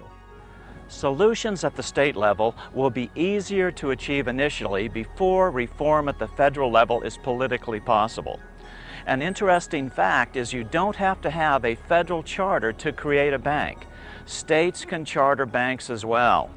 All it takes is a bill passed by the state legislature. Many states already allow state-chartered banks. The state then deposits all their funds into their new bank and can then utilize the fractional reserve principle to their advantage by making loans to themselves for roads, bridges, etc. at no interest. When the loans are repaid, the money is extinguished from the system. The beauty of this system is you create wealth without creating a permanent increase in the money supply and the consequent inflation. During the Civil War, Virginia authorized counties to issue their own debt-free money. Since there was no gold, there would have been no money in circulation to maintain commerce. These surviving bills are tissue paper thin. Minnesota monetary reform expert Byron Dale has proposed legislation for Minnesota to charter a state bank which would be empowered to give the state government all the money necessary to provide infrastructure funding such as road building and repair without debt or interest. My concept of money reform is just a little bit different, but it's only based upon the fact that For me personally, it's easier to work on my state legislators than it is my federal legislators. And of course, the solution to our problem is clearly money put into circulation without debt. Now, it really doesn't make any difference how you do it. It's just as long as the money comes into circulation without a debt to anybody and as a payment. The very concept of the bill is to simply have the banks create the money and spend it into circulation to build the infrastructure for the state. This proposal is currently working its way through the Minnesota legislature with several bankers as sponsors. Actually, the state-owned bank idea is nothing new. The Bank of North Dakota is the only state-owned bank in America. It was created in 1919 as a populist movement swept through the debt-ridden farmers of the Northern Plains. Even in these worst of times, the Bank of North Dakota is earning record profits and helping fund their state. It's been doing this for the last 90 years, hardly a radical startup idea. According to the bank's president, Eric Hardmeyer, we are the depository for all state tax collections and fees. We plow those deposits back into the state in the form of low-interest loans. Over the last 10 to 12 years, we've turned back $1/3 of $1 billion just to general fund to offset taxes or to aid in funding public sector needs. Not bad for a state with a population of 600,000. In 2009, the state of North Dakota does not have any funding issues at all. We, in fact, are dealing with the largest surplus we've ever had. Interestingly, the Bank of North Dakota idea was initiated by a group of Swedish immigrants to North Dakota in the early 1900s. Community banking had been going on in Sweden for at least a century before that. Around 1820, the Swedes came up with the idea of the savings bank. These full reserve banks only lent out money they actually had. They decentralized the money power and were encouraged by the government as a way for municipalities to fight poverty. These operated on what was known as the church steeple principle, where the bank could only make loans to customers whose houses could be seen from the highest church steeple in town. These community banks increased the common wealth instead of the big bankers' wealth. This helped Sweden grow rich, which helped Stockholm to grow into the magnificent Venice of Scandinavia that we see here today. But then the debt-based bankers attacked the savings banks. They first convinced most of them to consolidate into bigger and bigger banks. Then the Swedish Parliament was convinced to pass a law allowing the non-profit savings banks to be bought up by the commercial banks. After a series of mergers, these banks are now called Swedbank. They were under a severe attack during the 80s, but many of the saving banks still remain in the country. And they are very effective, and especially because they decentralize the power and give it back into the hands of the citizens. They empower the local communities. And in times of crisis, they have proven to be more profitable than the big banks. Now there are only about 50 savings banks left. A small remnant of a great idea for publicly owned banking that shows that communities or even nations can operate debt-free. Iceland's tiny economy and sparse resources were also nurtured by a series of public interest savings banks. Despite a population of a little over 300,000 people and a gross domestic product of around only $12 billion, Iceland is one of the most civilized nations on earth. But then the government privatized the savings banks, similar to the Swedish savings banks 20 years earlier. But in Iceland's case, even the Landsbanken, which essentially was the Bank of Iceland, was privatized as well. For the first few years, things looked good. The economy doubled. But under the surface, the private bankers were creating a huge financial bubble. They opened a new offshore internet bank called IceSave, targeting depositors in the UK and Holland by offering attractive interest rates for new depositors. Hundreds of thousands of new accounts were opened. Entire towns and police department pension funds put their money into IceSave, as did charities such as cancer relief funds. Using fractional reserve lending, IceSave fanned that into billions for questionable new loans.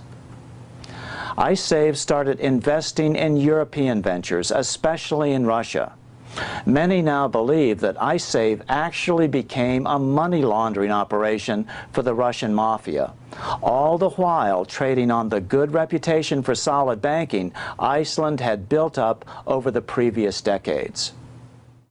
However, when the bank was privatized, it still used the good reputation of Iceland to grow huge and do, lots of criminal activities.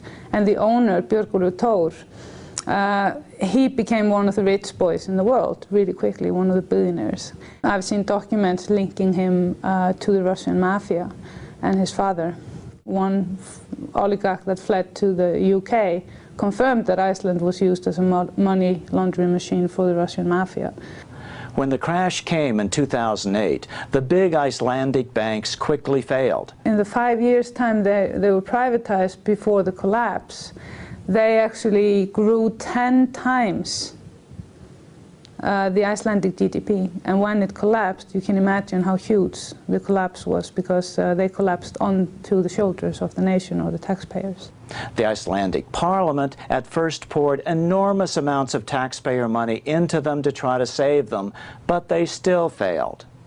Then the government bailed out all the Icelandic depositors, but the IceSave accounts were not in Iceland and were never insured by the Icelandic government, and so they were not bailed out. However, in the face of tremendous political pressure at home, the British and Dutch governments bailed out the IceSave accounts of their citizens, and then tried to make Iceland pay for it at terms that have decimated Iceland's fragile economy. The income tax of more than half of the nation, just the interest of this particular loan. Then you have other loans, then we would have gotten from, in 2007, being the most developed nation in the world, into a nation spending all its GDP just paying interest of foreign loans. Inflation shot up. Icelanders soon discovered that even the principal on their home mortgage loans was indexed to inflation. Many Icelanders saw the principal on their home mortgages double and their payments triple. This despite rising unemployment. The way the loan system is in Iceland is completely outrageous. I mean, it is, your rights as a consumer are zero. Foreclosures mounted and the citizens rioted. They call it their revolution. They stormed the Parliament Square.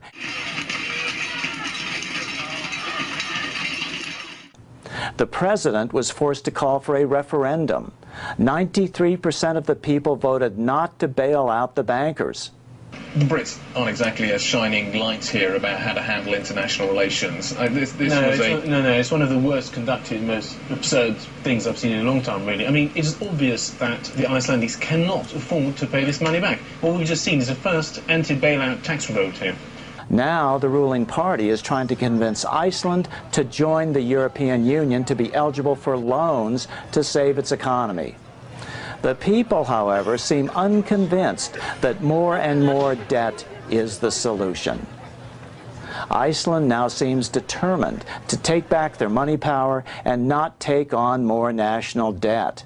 What I want to implement here is a healthy banking system where you don't have fractional reserve, you don't have high interest, the bank should not serve as mafia outlets. It should be something that is important for the communities. Over 70% of Iceland now opposes joining the EU, and some are now supporting proposals for cities to start up savings banks based on the Bank of North Dakota model to provide local credit and stop the rising wave of housing foreclosures. We're not part of EU yet. They are trying to put us in it with 70% of Icelanders don't want to join the EU, but the Social Democrats are in power, and that is their sole mission, to get Iceland into the EU. Iceland is proud of its democratic heritage. Iceland is the home of the oldest parliament in Europe, having met annually for over 1,000 years. For the first 800 years, the Icelandic parliament met at this site, where the North American tectonic plate meets the European plate. Called Þingvellir, Icelanders consider this a holy site where elected government was born. Today, Iceland is the new battleground as it attempts to become the first nation in modern times to escape the serfdom of the debt money system. If Iceland escapes, the rest of the world will be watching. If you end up paying this money, entering into the EU to try to find salvation that way, it will only get worse. What has happened in Iceland is going to happen on a worldwide scale. In our lifetime, there won't be enough money to cover all the debts. Why are governments pumping money into private banks? Why are they not letting them roll? I mean, just like any other. And then the excuse is, oh, they're too big to fail. Let them fail, please. So what this all boils down to is whether America, still the freest nation in history, will once again break free of the privately owned central bank as it has 6 times in the past. Our money is not issued by the government, even though they make it look like it is. It doesn't have to be this way. This system has got to go. Some will say, well, those crooks in Congress will create too much money once they get the money power. But Congress now creates all the money at once. It just creates it as debt, which never gets paid back, and which we, the people, have to continually pay interest on. Instead of creating bonds or debt, the government could and should be creating dollars, interest-free. Even though the federal government is out there borrowing and spending $3 trillion, 10% of GDP, 9.4, something like that, over the last 2 years. Even though they've done that, the total amount of debt outstanding in the system since the beginning of 2008 is actually contracted, including the federal government. And that comes directly off the Federal Reserve's own Z1. Okay? You cannot grow an economy in a debt-based monetary system for real when the outstanding credit is becoming smaller. It can't be done because all money is debt in one form or another. But more importantly, the Treasury could solve this. Treasury has authority to issue non-debt-backed currency. They do it every day, and the quarters that are in your pocket are not debt-backed. As the inventor of the electric light, Thomas Edison, put it, if our nation can issue a dollar bond, it can issue a dollar bill. Both are promises to pay, but one promise fattens the users and the other helps the people. Edison was friends with carmaker Henry Ford. Ford understood how the monetary system depended on keeping the average American confused. It is well that the people of the nation do not understand our banking and monetary system, for if they did, I believe there would be a revolution before tomorrow morning. Under this system, we can never get out of debt. It's just impossible. Nor is gold-backed money the solution. That was the most important symbol in The Wizard of Oz. You think international manipulation is easy now? Just wait until we return to a gold money system. As Thomas Edison told the New York Times, gold and money are separate things. Gold is the trick mechanism by which you can control money. That is the root of all evil. The solution is government-issued money. That's the most democratic form of money system. It maximizes freedom in a republic instead of the centralized control of the international plutocracy we are rapidly devolving into. But be prepared to deal with the modern-day gold bugs. Their arguments divert us from the real question. They say that this money that is created by the state or by society or whatever is not real money. Right. That it may represent real money, but it isn't real money. It's not what backs our money. It's who controls its quantity. That's what the Wizard of Oz was all about. Big bankers were controlling the quantity of American money, gold money. Others will say Congress isn't responsive to the people as it is. Well, of course not. Politicians are responsive to those with the power. Right now, the banks have the power. We have to take back the ultimate power of any nation, the power over its money. With the power of banks diminished, politicians will become responsive to the voters once again. If we value the Founding Fathers' dream of freedom and escape from serfdom by political self-determination, we have to conclude that creating our money is too important a function to be put into private hands. History has shown time and time again that leads only to plutocracy, rule by the rich, and ultimately slavery. But what about the banks? They're already failing. Let the big banks fail. No bank is too big to fail. Government can issue its own money. We don't need their hyper-expensive compounding interest system. Don't worry, banks or banking won't go away. You'll still go down to your corner bank to deposit your check. Your bank will still be there. Only the guts, the bank's accounting system, the part you will never see anyway, will change. It does not mean that the banks will be unable to be prosperous. They would have a slightly different business model than they enjoy now, but not even all the banks have that model today. You have savings and loans, credit unions, loan companies that historically don't create new money, but yet they do intermediate money, they do loan it out, they do take deposits, and they're careful with the investments they make. And they do make money on fees and on being the intermediaries between those sources of funds and the investments they make. And that would not end. It would not. So banks would still have, in my opinion, would have a very prosperous future.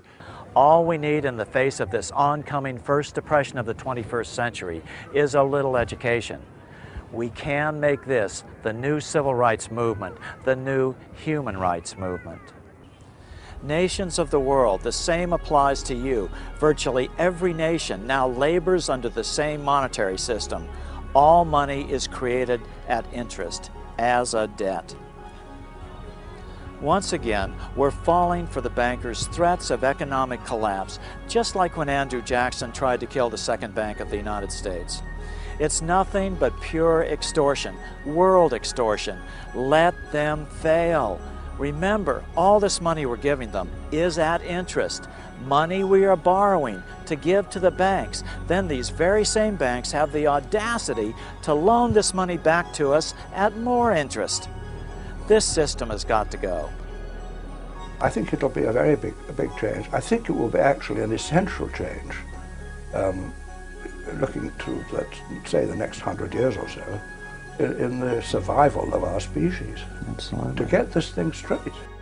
That's the secret that can set humanity free.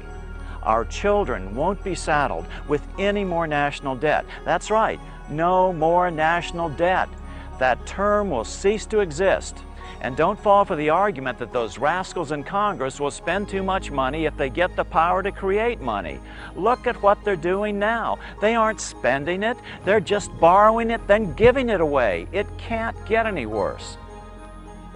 The questions raised by the study of the symbolism embedded in the wonderful Wizard of Oz are even more important when you understand that this is not just an American problem, it's totally international. This privately owned money system is worldwide and is literally the primary cause of most of the world's hunger, poverty, misery, and disease. After William Jennings Bryan's loss in 1896, their cause started weakening. Their ship started to sink. In 1900, L. Frank Baum's wonderful Wizard of Oz was like a desperate flare fired into the night of history, hoping that someone across the centuries would notice, would pay attention to the greatest issue of their era and ultimately ours, humankind's escape from the debt money system. Let's follow the example of Abraham Lincoln when he issued greenbacks in 1862 to save the nation from permanent division.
Gee, the bankers aren't making enough money to live in the way that they're accustomed to. Until politicians begin to understand where the root of the problem lies, we're never going to fix this. But the good news is that the solution isn't new or radical. America used to do it long before L. Frank Baum wrote about it. Throughout American history, politicians have fought with big bankers over it. But this aspect of our history has now been erased from history books. I think we need to reconsider and rethink, perhaps, the very foundations of our economic and monetary system. The government, a government agency of some kind, should take charge of the money supply. But that's not the way it is now in Great Britain. No, not in any country. It's almost all over the world. The bulk of the money supply is now created by commercial banks as debt. If we were starting, for people that were just at the start of the constitution of a society, and someone suggested, well, look, the best way of creating the money and putting it in is to combine it with the function of providing a competitive profit-making market for borrowing and lending, it would be regarded as idiotic. You want a new cause to embrace? You want to do something good for humanity? How about one simple reform that will fix most of the bad things in this world, like hunger, poverty, disease, and misery? This is the ultimate civil rights struggle, humankind's escape from serfdom. As President Obama put it, due to the ongoing recession, the number of chronically hungry people will climb to over 1 billion worldwide. But this is completely unnecessary. Yes, we could eliminate world hunger in a few years, but how? The solution is the secret that's been hidden from us for over 100 years, ever since the time when author L. Frank Baum wrote the wonderful Wizard of Oz. But before we show you what these symbols were, we've got to understand some history. Otherwise, the Wizard of Oz connection just won't make sense to you. So let's take a journey down the yellow brick road through monetary history. Our first stop will be Rome. The problem with money is that, like many other things in life, people fight over who gets to be in control of it. In fact, the only time Jesus became violent was when he chased the money changers from the temple. He made a whip out of cords, and he scattered the coins of the money changers and overturned. Borrow our money into existence, then pay interest on it. That's why they call it the national debt. All our money is created out of debt. Politicians who focus on reducing the national debt without trying to actually fix the underlying cause probably don't understand what the national debt really is. To reduce the national debt would be to reduce our money, and there's already not enough money for the average person. Why haven't we heard this before? Because most of the media and Congress are beholden to the big banks for loans. Yes, Congress still appropriates money, but where do they get it? Again, what they can't raise from taxes, they borrow from banks. In 2009, Congress will spend over $4 trillion, but they will have to borrow half of it. But on top of that, in 2008-2009, Congress bailed out the biggest banks by giving them nearly $1 trillion. The worst part is, we aren't just giving the money away, we're borrowing it to give it away. If we don't do something about the fact that we are now in a situation where the additional debt we're taking on is actually depressing GDP, we're going to have a major problem here in the very near future. You can't keep doing that forever. Sooner or later, the people that loan us that money are going to say, no, we're not going to loan you anymore. One of the things I think that's difficult to figure out from the political side of this thing, it's clear that they're making a lot of mistakes. And the question in my mind is, are these mistakes? Could people in Washington, you know, the highest officials of the land, really be ignorant about what they're doing? Because I can't look at what the politicians are doing in Washington. I can't look at that and say there's any hope of that working. And these guys have to face election. Now, when the next election rolls around, they're not going to be politically popular figures. There are going to be consequences for the politicians. So what makes them push the wrong buttons? The other day I heard a senator on TV say the trouble with General Motors, they have too much debt. And so the solution is to give them another big loan. Well, you can't borrow yourself out of debt. General Motors can't, you and I can't, the federal government can't. Nobody can borrow themselves out of debt. No more than, like I said before, you cannot drink yourself sober. And that's what we're all trying to do. So it don't make any difference what kind of stimulus. And Obama, he had the right idea. We're going to build lots of new roads, but he's going to borrow the money. Well, how we can't even pay the debt now. I mean, we can't even pay the interest on it. Nobody's even talking about the debt problem as such. They're talking about the fact that their tables. What was that all about? The money changers were the bankers of that day. They had created a special silver coin called the half shekel of the sanctuary. Even the poor had to have some of these coins to pay their temple tax, so the money changers could charge whatever the market would bear. This monopoly on money was nothing less than stealing from the poorest Jews on their holiest ground. This outraged Jesus just as it would outrage the senators of the Roman Republic a few years later. Although we will never know for sure, fighting over control of money may have been the cause of one of the most famous assassinations in history. What made Rome great? There were many factors, but certainly the most overlooked was the money system of the Roman Republic. About 300 BC, the Roman Republic supplied the people with a plentiful form of cheap money, money made from copper and bronze.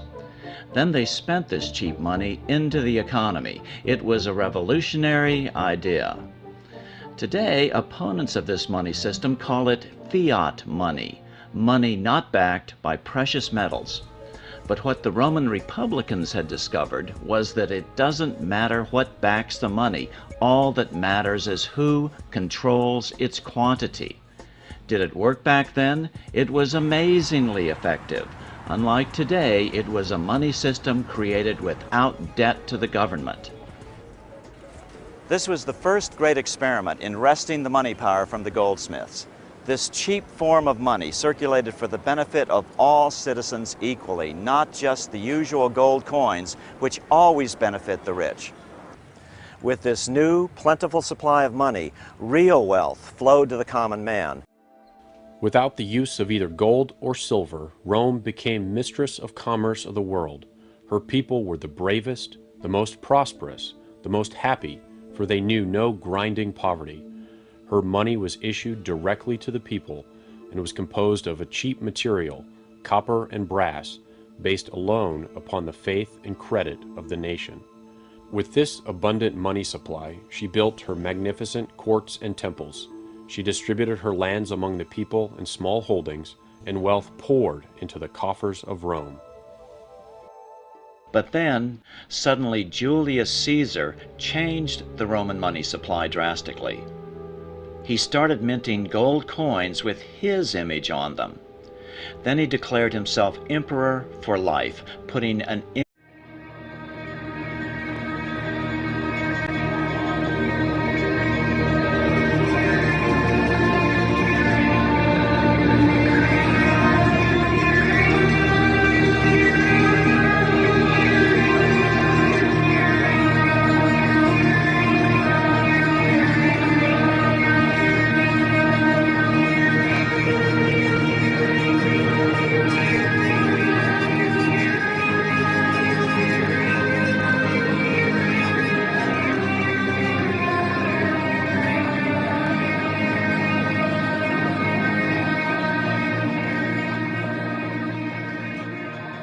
What's going on with the American economy? Foreclosures are everywhere, unemployment is skyrocketing, and it looks like this may only be the beginning. As a result, most Americans fear that our cherished basic freedoms and way of life are under direct attack as our standard of living sinks like a stone. But could it be that all these problems were foreseen 100 years ago by L. Frank Baum, the author of The Wonderful Wizard of Oz? Why is this just coming out? Because when the MGM movie The Wizard of Oz was made in 1939, significant changes were made from L. Frank Baum's original book version written 40 years earlier in 1899. In the book version of The Wizard of Oz, Dorothy's slippers are made of silver, as opposed to in the film version where Dorothy's slippers are made of ruby. You take away the silver slippers on the gold or yellow brick road, and all of the other symbolism tends to be lost. Now let's see what the experts say about our current problem, then look at our history so we can understand what L. Frank Baum was trying to say in his book, The Wonderful Wizard of Oz. Well, it's no secret to any American that we're living in very precarious times. Americans are being robbed blind, and they don't even know who's doing the robbing. I mean, we clearly are, in a bus and we're heading for the edge of a cliff. And there still is probably time to change course.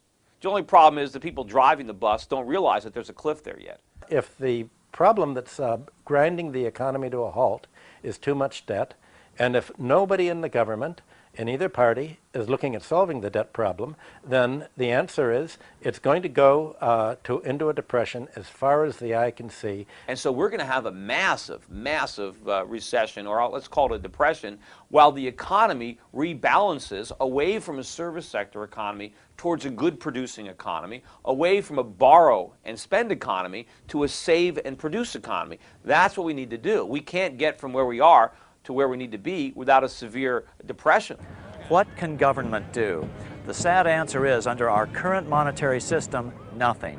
It's not going to get any better until the root cause of the problem is understood and addressed. There isn't enough stimulus money in the entire world to get us out of this hole. Why? Debt. The national debt is just like our consumer debt. It's the interest that's killing us. You must understand that every penny, every dollar we have in circulation is created as an interest-bearing debt. So what is the national debt? When government spends more than it collects in taxes, it has to borrow the difference by selling interest-bearing IOUs, such as U.S. bonds. When a U.S. bank buys a $100 U.S. bond, it gets to loan out 10 times that amount.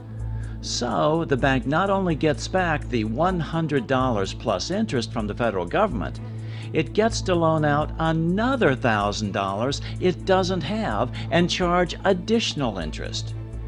Banks are allowed to create this extra money out of thin air. That's why bank buildings are the biggest in every town on the planet. This system of lending way more than you have is called fractional reserve lending. Almost all our money is created by banks, lending it to people, to companies, or to government. As we'll see, there is a better way for a government to get money. Simply issue it without debt for the benefit of all citizens equally. Abraham Lincoln did it, Ben Franklin did it, Jefferson wanted to do it. Honest Americans have fought against this bank-controlled debt money system throughout American history. But unless we change it soon, most of our freedoms will soon be lost in a tidal wave of debt. 75 years ago, an employee of the Atlanta Federal Reserve explained the importance of the debt money system and how it can strangle our economy. Someone has to borrow every dollar we have in circulation. If the banks create ample money, we are prosperous. If not, we starve. When one gets a complete grasp of the picture, the tragic absurdity of our hopeless position is incredible. It is the most important subject intelligent persons can investigate and reflect upon. Our government should never go into debt. It doesn't need to go into debt. A government can issue the money it needs. That's absolutely right. Under our current money system, the government has to